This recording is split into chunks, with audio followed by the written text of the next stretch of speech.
20, ponte tú, 18, algo así. ¿Cómo estás, Juan? Bien, bien acá viendo cuál es mi audífono. A ver, vamos a pedirle ayuda a Panchito, si nos puede alcanzar. Ah, eso mismo. No, ya estamos listos. ¿Aquí? Somos millennials. Creo que ahora me escucho. ¿Me veo? ¿Te ves? ¿Te escuchas? Perfecto. Como Thalía. Ah, ya, muy bien. ¿Me escuchan? ¿Me ven? ¿Me sienten? Tal cual. Oye, ¿cómo ha estado tu semana? Bueno, estamos recién partiendo la semana. Dentro de todo, semana por lo que se ve piola. Después de la semana pasada que pasó de todo. Sí, pues pasaron. Hoy la semana pasada, pucha, que pasaron cuestiones. Pudimos haber sido monarquía, la lista del pueblo con firmas falsificantes, un notario muerto. Oye, no, de todo la semana pasada, de todo, absolutamente de todo. Y pero ahora parece que se ve más piola, parece. Sí, antes de entrar en esta semana, yo tengo un punto ahí que no lo he tocado con nadie y me parece que quizás tú puedes tener algo diferenciador. Y si le damos el beneficio de la duda, no específicamente a los ex candidatos, a esta gente que dice que las cosas son podrían haber sido a su manera. ¿Qué pasa? Porque uno se va de una a la posibilidad de que todo esto es trucho, estamos tan ya convencidos y tan envenenados de toda la política mala, que de repente quizás sí hubo mano negra. Lo que pasa es que hay tan poca credibilidad en las instituciones actualmente. Ajá. Que toda teoría o toda suposición puede convertirse peligrosamente en una verdad. Claro. Y por lo mismo, no hay nada mejor ahora que se transparenten todas las situaciones que hayan pasado. Claro. A mayor información, menor es la conspiración. Sí. O sea, hay que verlo desde ese punto. A mí, en cuanto al tema de las firmas de la lista del pueblo, más bien del candidato Ancalao, ex candidato Ancalao ahora,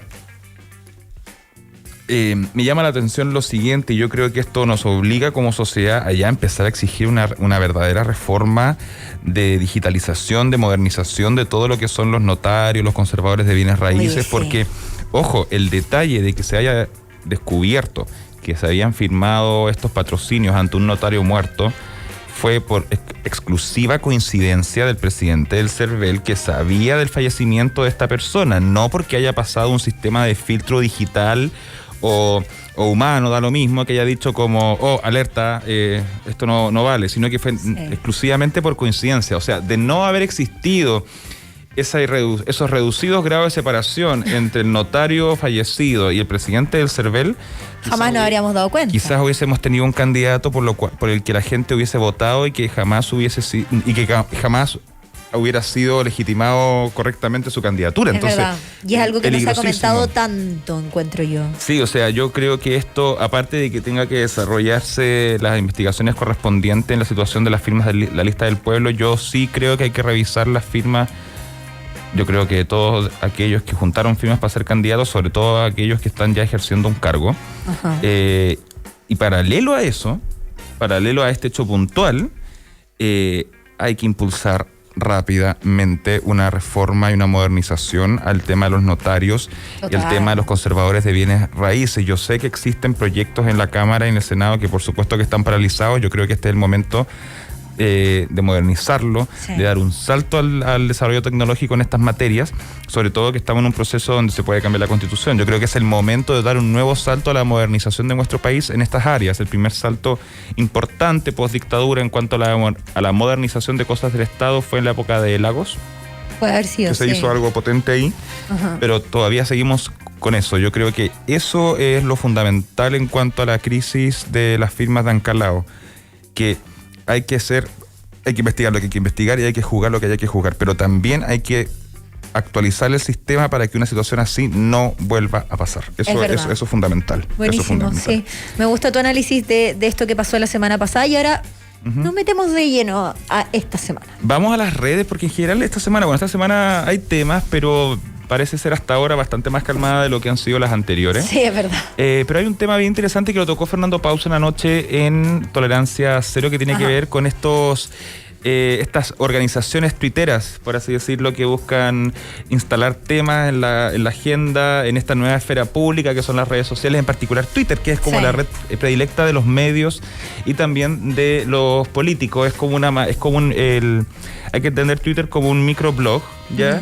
Y que rápidamente para muchos políticos se ha transformado en una especie de de herramienta para dar comunicados o posturas sobre temas en particular rápido. Claro. ¿Ya?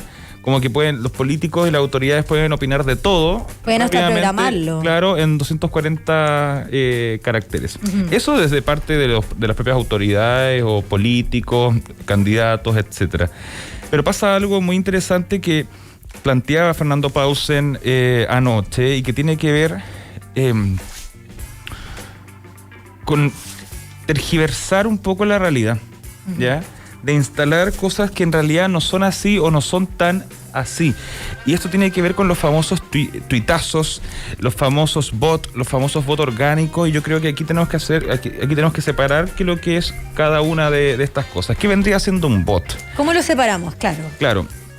Los bots son aquellas cuentas, vamos a centrarnos en lo que es Twitter, que pueden ser programadas de manera computacional, de manera anónima, que van en contra o a favor de algo o de alguien y en general apelan a lo polémico. Son en general cosas en mayúsculas, con insultos, con ataques, que simplemente están en contra de algo.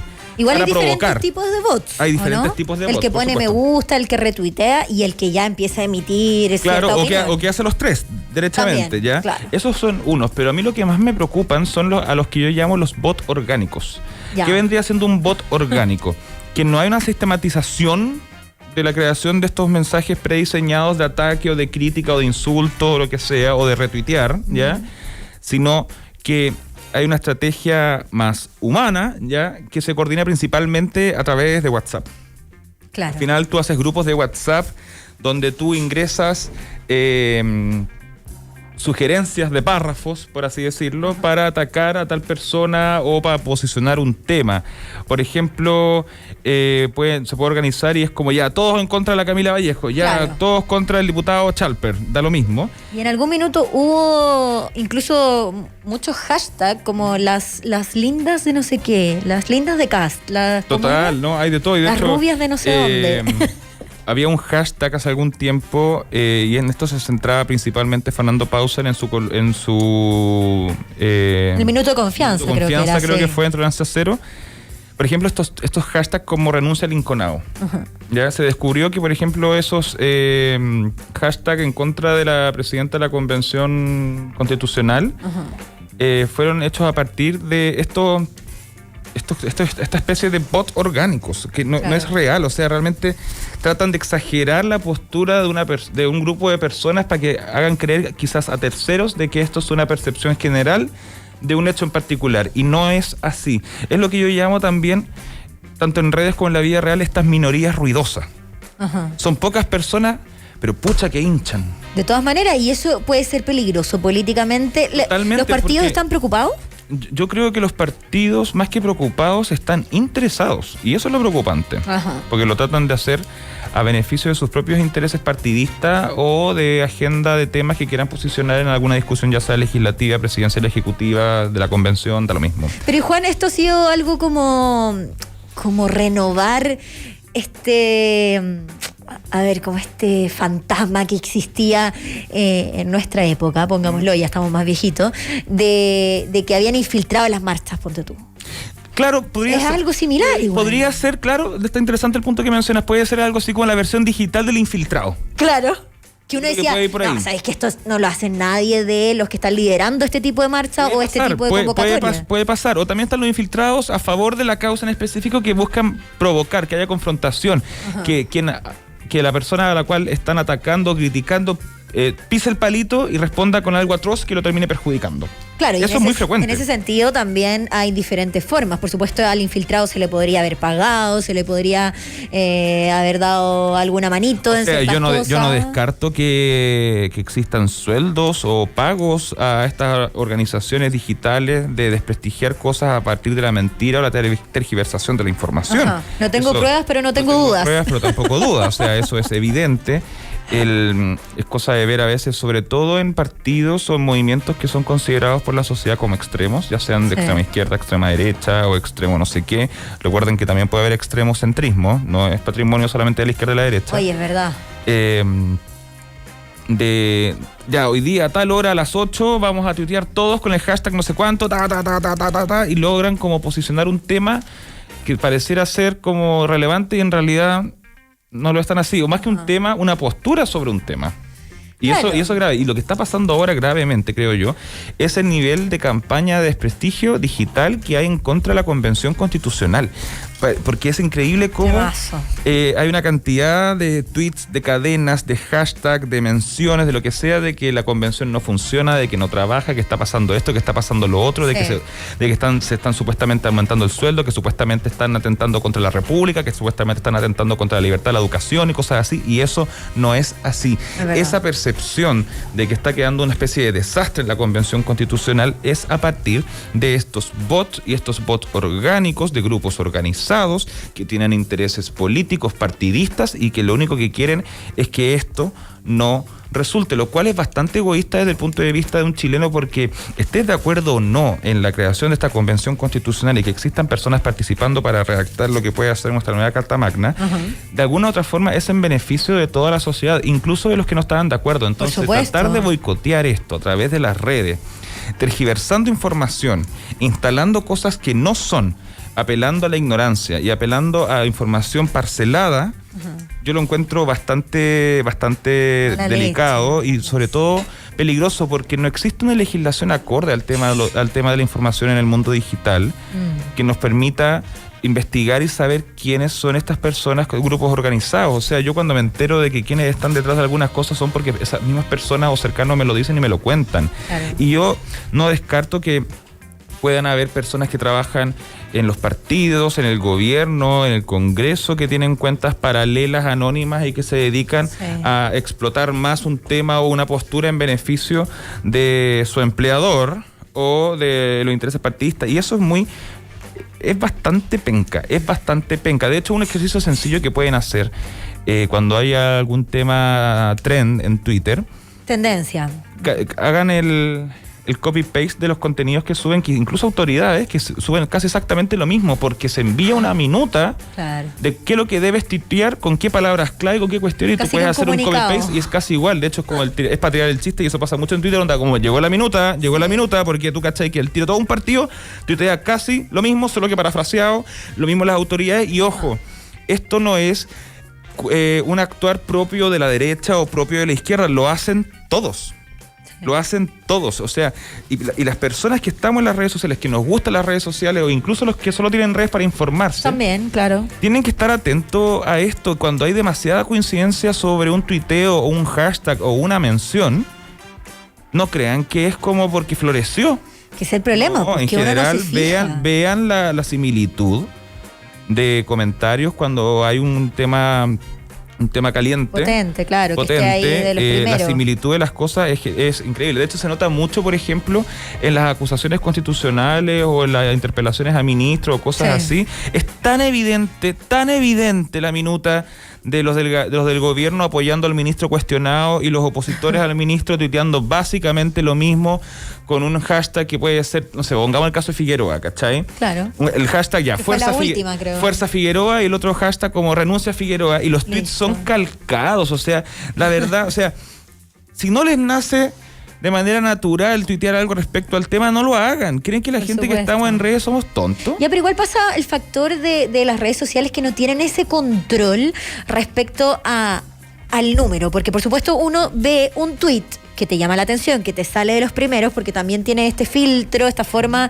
de indicarte cuál ha sido el comentario más reposteado, se le llama, retuiteado, y con más likes también, pero uno no cae en decir, a ver, qué raro la gran cantidad que tiene, voy a ver si es que son bots. No, uno dice, tiene muchos, bueno, me llama la atención y voy a darle más atención, valga la redundancia. Uno tampoco se pone como en un plan así como voy a analizar todo lo que salga en las redes. No, pero hay que tener ojo.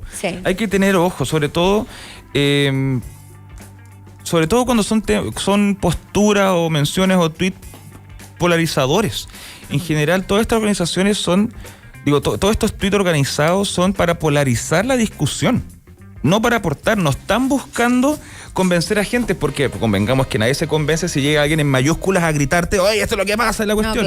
No buscan reflexionar, buscan apelar a ti en lo emocional, en lo molesto, en lo desagradable, para que quizás sin estar a favor de algo, sí estés en contra de lo mismo que ellos. Y eso es para mí, maquiavélico y de mala clase, porque aparte, tan poco pensamiento crítico tienen como para que las personas no puedan desarrollar, incluso los militantes, autoridades o lo que sea, que caen a veces en estas minutas que envían las organizaciones, de crear algo propio, de tener un pensamiento personal de lo que yo opino respecto a esto. Voy a escribir un tweet personal sobre el tema, sino que tienen que esperar que llegue la minuta. Yo sé que son buenas las minutas y son importantes instalar ideas, fuerzas desde un gobierno, desde un partido, desde lo que sea. Claro. Pero un poco originalidad. ¿Cuáles son los tips de parte de un ciudadano común que quiere empezar a explorar en Twitter específicamente, que es bien diferente a otras redes sociales, o que ya tiene su cuenta de Twitter y nunca ha hecho este colador, como le llamamos? En el caso de las autoridades y los políticos, tenemos el punto a favor de que en su mayoría los políticos sabemos, no todos, pero los más visibles, por así decirlo, sabemos cómo hablan y cómo se expresan. Ajá, claro. Cuando lean un tuit de ellos, piensen así de la rápida si es que es algo que ustedes lo podrían ver escuchando de él. Sí. Es un buen punto. Porque a veces salen autoridades o políticos que tuitean de una forma, con una voz, por así decirlo, que tú jamás has escuchado hablar así. Jamás. Es verdad. Eso es un copy-paste evidente. A lo más cambiaron un artículo, un adjetivo y la cuestión. Y porque, por supuesto, también tiene que haber un equipo detrás y se entiende que haya quizá un community manager o un periodista que está a cargo de eso, pero yo sí creo en la responsabilidad de parte de ese político, de esa autoridad, por así decirlo, que revise, pues que diga, oye, ¿sabes que yo no diría esto así? O no es la manera. Oye, ¿sabes que ponlo en palabras más sencillas? ¿Qué sé yo? Es que claro, o sea, poniéndonos en la situación de un equipo, claro, un ministro o una autoridad no puede estar tampoco tan pendiente de tuitear cada cosa, y llegan los asesores comunicacionales, los community manager respectivos, a ayudar y por supuesto a asesorar. Obvio. Pero tal como dices tú, antes de subirlo el copy-paste de la minuta, pregúntenle al ministro, pregúntenle al diputado, al senador, al alcalde, lo que sea, ¿qué le parece? Y que cachen si usted diría algo así. Claro. Porque si no se nota. Sí. Y aparte... se ve maqueteado. Súper maqueteado, súper empaquetado. Y oigan, la gente, sobre todo las generaciones más jóvenes, cachan harto más que las autoridades. De hecho, las autoridades harto en general dejan que desear en cuanto a su manejo de las redes sociales. Entonces, se están enfrentando a un público que tiene las redes en el celular, el internet en el celular de forma ya nativa. Y que ellos sí realmente manejan sus redes sociales. Absolutamente. Entonces, igual ahí yo creo, Juan, y tú lo has dicho otras veces, lo has dicho en tus redes sociales, lo has dicho aquí, que hay un político en específico que yo no sé si realmente hace todo esto como nosotros lo estamos mencionando, pero sí le pone preocupación, y es el ministro Jovet. Jovet, sí. Jovet, impresionante. Él realmente ha hecho un Eso está cambio. muy bien creado. ¿Tú lo has entrevistado? Lo entrevisté al ministro Jovet la semana pasada. Ajá.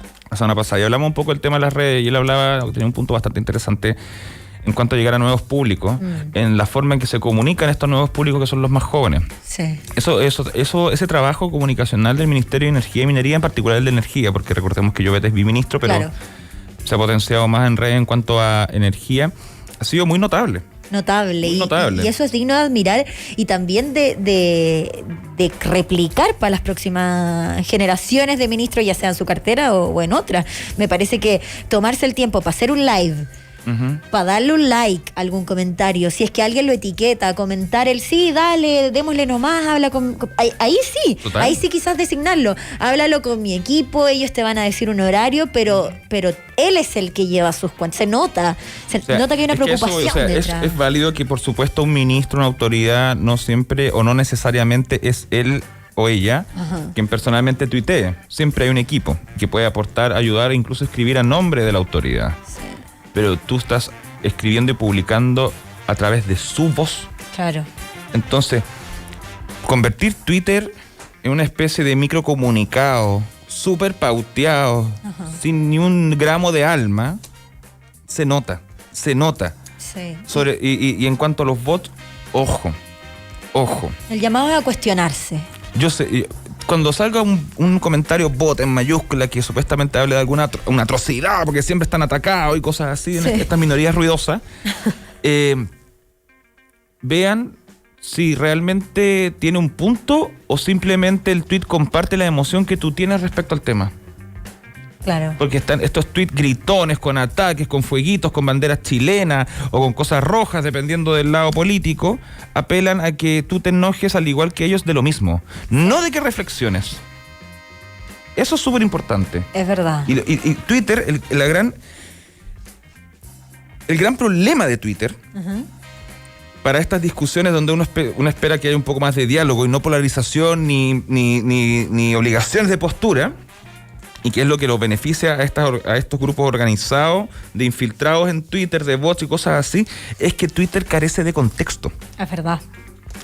No tiene la chance de darte ese contexto. Twitter no tiene el chance de entregar un contexto. Entonces tienes que apelar a la emotividad potente en pocos caracteres. Y que eso tú lo puedes hacer incluso en tu nombre. Por ejemplo, yo podría poner Fran Huerta y una bandera chilena. Eso ya dice mucho. Eso ya se dice mucho, por supuesto. O si pongo otro emoticón, también... Yo he visto, por ejemplo, perfiles en Twitter así como Paula no sé cuánto, chao comunistas. Es como, ok. Claro, ya, o sea, me quedó claro. Te demarca de una cuáles van a ser los contenidos que ella va a publicar. No, y que heavy la gente como que tienen su perfil así como antifachos o anticomunistas o anti algo. Se cierran de una. Porque tú decías al tiro, este es un típico grupo de personas que está en contra de todo y a favor de nada. Pues. Claro. ¿De qué estás a favor? No, y aparte que lata conversar con gente que está como, hola, ¿cómo estás? Yo soy antifacho, yo soy anticomunacho. Oye, que lata conversar contigo. Y Twitter es para eso. Claro, es para conversar, se supone. Claro, no, es un nivel increíble y que lamentablemente en el último tiempo lo hemos visto muy organizado en pro de desprestigiar el trabajo de la Convención Constitucional. Sí. Han armado un reglamento, pronto ya va a entrar en vigencia, han discutido cuestiones, sí, temas complicados, por supuesto que se han discutido temas complicados. De eso se trata. Pero han seguido trabajando, incluso han trabajado aquellos convencionales que parece que no les gusta mucho la convención, pero ¿sabes qué? Son los menos. Yo destaco el trabajo que han hecho los convencionales de independientes no neutrales, los convencionales de la lista del pueblo que se fueron de la lista del pueblo, los convencionales, algunos de Bópoli, incluso algunos de Renovación Nacional, que han apelado a la conversación. Destaco ahí el trabajo, por ejemplo, de Hernán Larraín Mate y de Yoconda Navarrete, ambos de Bópoli, también de algunos otros de Renovación Nacional que, como ya dije, ya mencioné ese partido, gente de la ex Concertación también, que en su gran mayoría están trabajando y están apelando a que esto funcione lo mejor posible, mientras grupos de minorías ruidosas dentro de la convención y sus equipos en redes sociales tratan de desprestigiar esto como si lo único que quisieran es que esto fuera un fracaso. Y saben que si esto es un fracaso, va a ser un fracaso para Chile. Entonces yo no logro entender cuál es el fin de desprestigiar tanto algo que costó mucho conseguir y que por supuesto va a ser difícil. Por supuesto. Entonces, en pro de todos los chilenos, por favor, dejen de desprestigiar algo que es importante para todos. De todas maneras. Y lo otro también, ahí hay un trabajo pendiente. ¿Cuál? De las personas que están más en pro del trabajo de la convención, incluso los propios constituyentes, de que tienen que hacer un trabajo más grande en contar las cosas buenas de la convención y todo el trabajo que han realizado. Destaco sí que hay algunos convencionales que a través de sus cuentas particulares han empezado a subir resúmenes de lo trabajado, de lo hecho. Te puedo mencionar ahí, por ejemplo, el trabajo del doctor Gaspar Domínguez. Perfecto, sí. Ya que él ha subido resúmenes, es por mencionar uno, han habido varios, pero se me vino a la cabeza él. Sobre todo porque tenemos un contexto de medios de prensa tradicional, principalmente escritos, que se han dedicado en general como a desprestigiar esto y que dan pantalla o páginas completas a un grupo de convencionales en particular, muy preciso y con una postura muy clara de este trabajo.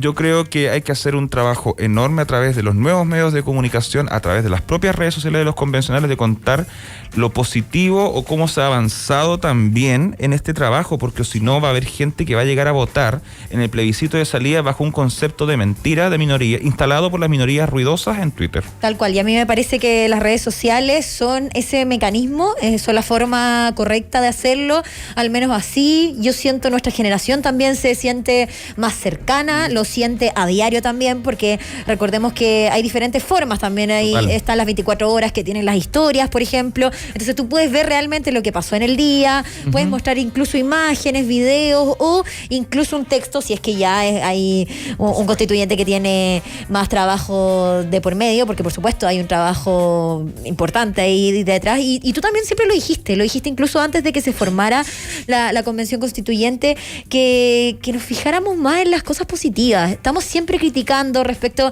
al movimiento político, y se entiende porque por supuesto va ligado a cómo partimos esta columna, con la crisis de las instituciones, con la crisis también política individualmente, y por supuesto que cuesta volver atrás y darnos cuenta cuáles son las cualidades de cada uno de esos constituyentes. Totalmente. Y por qué los elegimos. Totalmente. De hecho, y lo dije también una vez acá en la radio, y con esto cierro, sí, es que la gran misión, aparte de presentar un buen proyecto de nueva constitución para que todos lo votemos en el plebiscito de salida, es hacer que esta convención constitucional no se sume a la lista de tantas organizaciones e instituciones en nuestro país que están desprestigiadas y carentes de credibilidad y cercanía ante la ciudadanía. La convención constitucional, como institución en este periodo de creación de la nueva constitución, puede instalar las bases de que la gente vuelva a creer en las instituciones. Entonces, si no hacen un trabajo comunicacional importante, los propios convencionales, en pro de demostrar el trabajo que están haciendo, sí, y que la gente se tome sus decisiones, si eso es bueno o es malo, van a caer en convertir la convención en otra institución más desprestigiada de nuestro país, y eso es un riesgo enorme. Y eso es lo primordial, y después viene el boca a boca, porque decir que está todo mal es súper fácil, pero empezar a enfocarnos y a estudiar realmente lo que está pasando desde adentro está mucho más difícil. Totalmente. Y eso es tarea de cada uno, y como dices tú, es algo que nos implica a todos, que finalmente si resulta bien, vamos a ser beneficiados todos. Incluso hay un punto que ahí dejamos pendiente, que hasta las personas que estaban en contra tienen sus representantes adentro. Y eso es muy bueno. Por supuesto. Eso es muy bueno. Eso es lo que se quería. Entonces, que no digan que no quisieron esto porque, bueno, fue la decisión que se tomó en conjunto, pero hay personas que los representan igual. Claro. Y de ahí es que se va a tomar diferentes decisiones que esperamos que el día de mañana sean ley para todos. Muchas gracias, Juan. Muchas Muy gracias, buena Fran. La columna. Nos vemos la próxima semana. Nos vemos, sí o sí. Estaremos ahí vamos a estar viendo qué pasa a través de las redes sociales. 6:35 p.m. Nosotros vamos, y nos queda todavía unos minutitos aquí en El Esclave. A las 8 de la mañana.